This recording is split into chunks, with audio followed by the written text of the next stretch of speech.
Delhi blast हड़बड़ी में किया गया था। पैनिक हो जाने के बाद डॉक्टर उमर ने कोई और रास्ता न पाते हुए यह ब्लास्ट किया था। देश भर में जब गिरफ्तारियां चल रही थी, एक के बाद दूसरी जगह पर रेड पर चल रही थी, बहुत ज्यादा मात्रा में असलहे और अमोनियम नाइट्रेट पकड़ा जा रहा था, उसी समय पैनिक में आ गया था डॉक्टर उमर।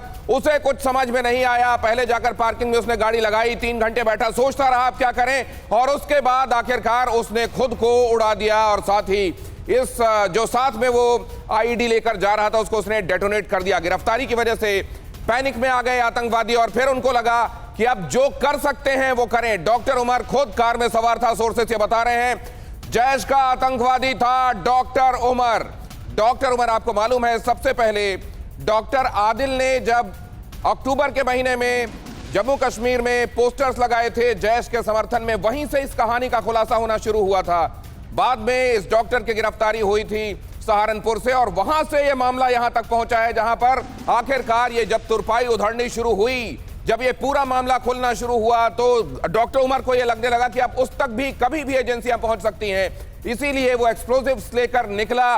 पहले जाकर उसने रेड फोर्ट में, शायद उसका टारगेट आगे कुछ और था, वो पहले हैंडलर्स का इंतजार करता रहा कि उसको वहां से इंस्ट्रक्शंस मिले। अगली खबर देखिए, इसमें यह भी पता चल रहा है कि किस तरीके से एक व्हीकल को इंप्रोवाइज्ड एक्सप्लोजिव डिवाइस में बदलना है, उसका एक्सपर्ट था उमर। दिल्ली धमाके पर यह दूसरा अहम खुलासा। डॉक्टर उमर जैश का VVIED, कैसे एक व्हीकल को इंप्रोवाइज्ड एक्सप्लोजिव डिवाइस में बदलना है, इसका एक्सपर्ट था वो। VVIED का मतलब गाड़ी को धमाके के लिए एक बॉम्ब में बदल देना। आतंकियों का टारगेट और बड़े धमाके का था। जल्दबाजी में कल का दिल्ली धमाका उन्हें करना पड़ा।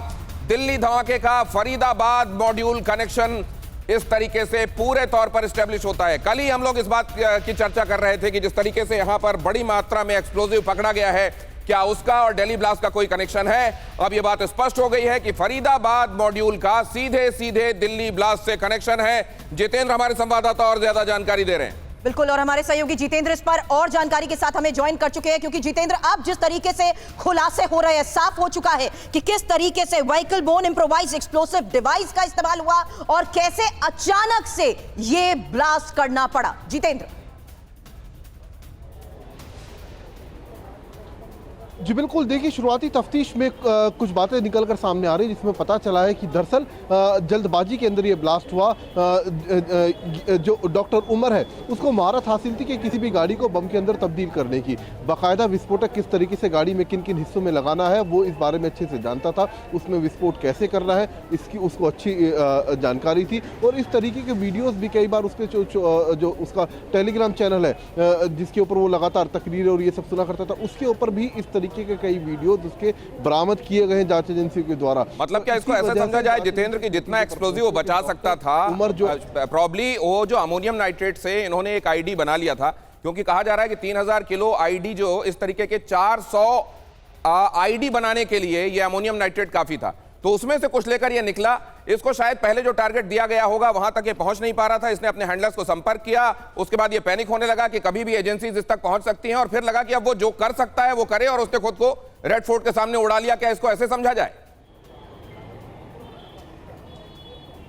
जी बिल्कुल, देखिए इसको ऐसे ही समझ सकते हैं। और फिलहाल जांच एजेंसियां भी इसी एंगल पर काम कर रही है कि कहीं ऐसा तो नहीं था कि टारगेट कहीं और था और जल्दबाजी में अचानक से ब्लास्ट हुआ हो। क्योंकि डॉक्टर उमर जिस वक्त आपने जो फरीदाबाद से जो बदरपुर बॉर्डर पड़ता है, सुबह के करीब वहाँ से गाड़ी दिल्ली के अंदर एंटर होते हुए दिखाई देती है। उसके बाद लाल किले की तरफ आती है 3 बजे के करीब।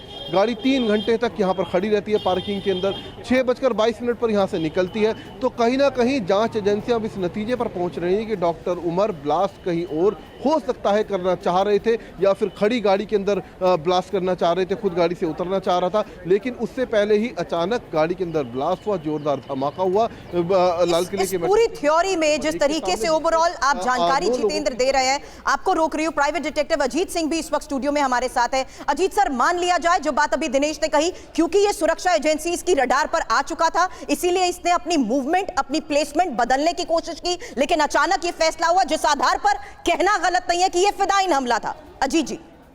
देखिए, ये या तो कोई बड़ी प्लानिंग के साथ आया था, वो प्लानिंग पूरी नहीं हो पा रही थी और ये जगह चेंज कर रहा था, या जगह चेंज नहीं कर पाया और हो सकता है ये गलती से विस्फोट हुआ, या इसने बोला कि अब कुछ नहीं बचा मेरे पास, मैं यहीं कर देता हूं, एटलीस्ट 10-20 लोग तो मरेंगे। एक बात माफ कीजिएगा, आपको रोक के पूछ रहा हूं, इस तरह के एक्सप्लोसिव डिवाइसेस जो होते हैं उनमें स्प्लिंटर्स जरूर रखे जाते हैं ताकि उससे ज्यादा नुकसान कर सकें। ये इस वाले मामले में स्प्लिंटर्स नहीं दिखाई दे रहे हैं, ये पैलेट्स उसके साथ नहीं होना क्या बताता है सर?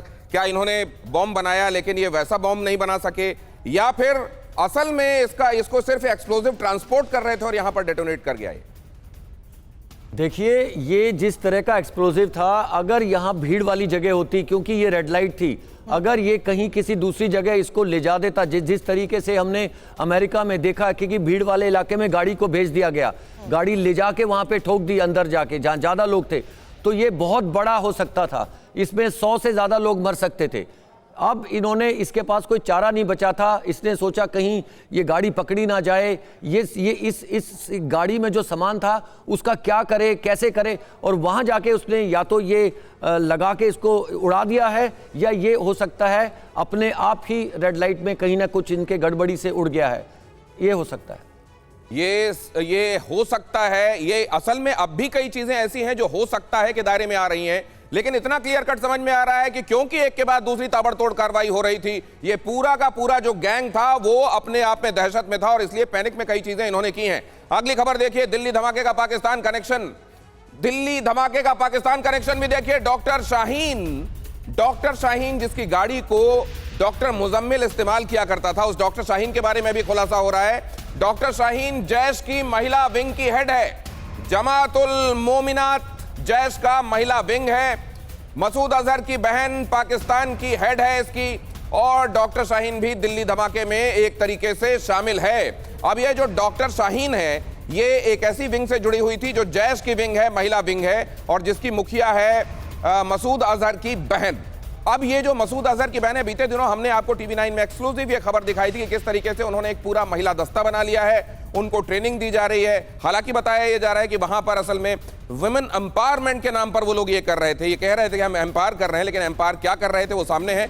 डॉक्टर शाहीन जैसे पढ़े लिखे लोगों को भी किस तरीके से बरगलाया गया, ये सामने आ रहा है। बड़ी बात यह है कि आपने पहले उमर को लेकर दिनेश जिस तरीके से बात की, उसमें उसका पुलवामा कनेक्शन, इसको लेकर एक एक डिटेल रखे, लेकिन अब डॉक्टर शाहीन, और इसी को देखते हुए समझिए खबर पाकिस्तान कनेक्शन के लिहाज से, क्योंकि डॉक्टर शाहीन जैश महिला विंग की हेड है और डॉक्टर शाहीन ही वो शख्स है जिसकी फरीदाबाद से गिरफ्तारी हुई है। एक और बड़ी बात, जैश के महिला विंग की जहां तक बात है तो जमात उल मोमिनात ये वो विंग है जिसे एक्टिव किया गया, जिसके जरिए ऑपरेट हो रहे थे, और मसूद अजहर की बहन ही पाकिस्तान की हेड। हालांकि सादिया अजहर है मसूद अजहर की बहन, और सादिया का पति कंधार हाईजैक का मास्टरमाइंड है। हालांकि फरीदाबाद की डॉक्टर शाहीन भारत में जिस तरीके से एक्टिव थी, इस वक्त दिल्ली ब्लास्ट को लेकर, इसी पाकिस्तान कनेक्शन को लेकर एक सबसे बड़ी खबर टीवी9 आपको बता रहा है, जहां डॉक्टर शाहीन के पास भारत में भर्ती की जिम्मेदारी भी थी, और किस किस को इसने रिक्रूट किया, कैसे ये भारत में एक्टिव थे, इसी के तहत मामले की अब जांच हो रही है। दिनेश। गौरव हमारे संवाददाता आज सुबह, बल्कि मैं उनके साथ वहीं लाल किले से रिपोर्ट कर रहा था, आपको खबरें बता रहा था, और इस वक्त कई चीजें गौरव ने बताई। मसलन उन्होंने बताया कि एक दिव्यांग को अभी कुछ देर पहले ले जाया गया था, पुलिस उससे कुछ पूछताछ कर रही थी, चश्मदीद की हैसियत से, सस्पेक्ट की हैसियत से अभी तक क्लियर नहीं हुआ है। बहुत सारी एक्टिविटीज वहां पर चल रही हैं। एक बैग भी, लावारिस बैग भी वहां मिला था आसपास, इस बारे में भी खबर आ रही थी। और क्या देख रहे हैं गौरव आपा?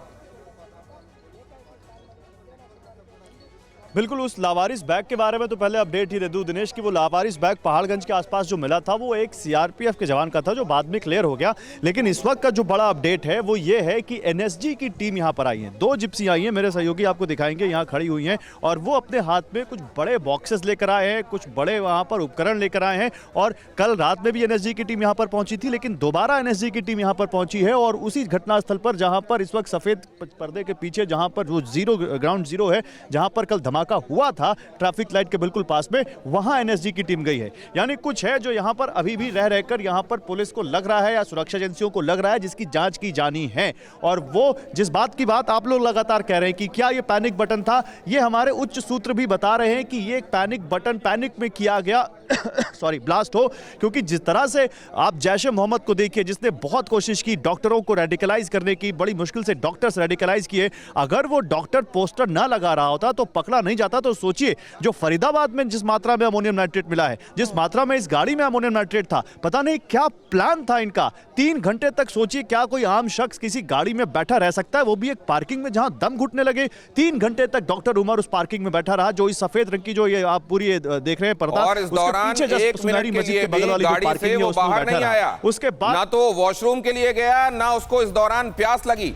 ये बताता है कि उस समय कॉन्टिन्यूअसली दिमाग में उसके कुछ ऐसा चल रहा था कि वो बाकी चीजें भूल बैठा था, और उसके दिमाग में जाहिर है ये बहुत ज्यादा घबराहट की स्थिति में, ऐसी स्थिति में जब आपका दिमाग एक तरीके से कैप्टिवेट कर लिया जाता है उस थॉट के जरिए, ये उस हालत में होता है। मैं आपके पास आ रहा हूं गौरव, हमारे साथ जुड़े हुए हैं नवीन भटनागर भी, जो कि एक्सपर्ट हैं एक्सप्लोजिव रेस्क्यू ऑपरेशन के और फॉर्मर डीजी हैं एनडीआरएफ के। सर, एक बात मैं समझना चाहता हूं, इस समय बहुत सारी इंफॉर्मेशंस और बहुत सारी इंफॉर्मेशंस का फिर असल में बदलना, उनका रूप बदलना, फिर किसी चीज का किसी से जुड़ना, ये अमूमन इस तरह के मामलों में होता है, या इस मामले में आपको लगता है कुछ ज्यादा ही परतें हैं और कुछ ज्यादा ही कॉम्प्लिकेशंस हैं? नहीं, एक्चुअली क्या है कि ये एक जो टेरर मॉड्यूल होता है सॉरी, जो एजेंसीज होती है जो इस टाइप की जो एक्टिविटी करते हैं, तो ये लोग पूरा अपना जो है वो मोडस ऑपरेंडी तैयार करते हैं, कैसे करना है, क्या करना है, और हैंडलर के लगातार संपर्क में होते हैं, और हैंडलर इनको बराबर गाइड करता रहता है क्या, और ये वहां से तो मतलब आप कह रहे हैं कि वो 3 घंटे जो उसने कार में गुजारे, हाँ, वो किसी इंस्ट्रक्शन के इंतजार में गुजारे? बिल्कुल गुजारे हैं, और दूसरा